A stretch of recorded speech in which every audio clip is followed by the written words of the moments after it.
ଏହି ଭିडिଓ उपरे किभଳି अतिरिक्त कमिशनर को घोषाड़ी घोषाड़ी आक्रमण करुछंती दुर्बृत्त। सोमवार बीएमसी ऑफिस रे चलीथिला जन सुनानी आउ जन सुनानी करुथिले अतिरिक्त कमिशनर रत्नाकर साहू। आउ एतिक बेले हठात 5 रु 6 जन दुर्बृत्त कार्यालय भितर को पसी आसी अतिरिक्त कमिशनर को चैम्बर भितरे पसी तांको आक्रमण करबा को लागिले।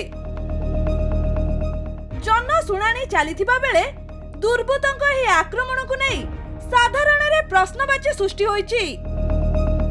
घटना को विरोध करी बीएमसी रो कर्मचारी कार्यबंद आंदोलन को ओल्हाइछंती।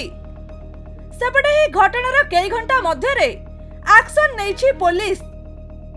एथिरे संपृक्त 3 जन अभियुक्तଙ୍କୁ गिरफ्त करा जायथिबा बेले अन्य मानक संपृक्ति को नै तदंत चलीथिबा कहिछि खारबेलनगर थाना पुलिस। घटना रे 3 जन अभियुक्तଙ୍କୁ गिरफ्त करा जिबा सत्ते भी कर्मचारी किंतु धारणारू हटी नाहंती, जहा फଳରେ राजरास्ता एबे भी जाम पालटिछि, जहा साधारण लोकंक जीवा आसिबारे बड़ बाधा उपजुछि।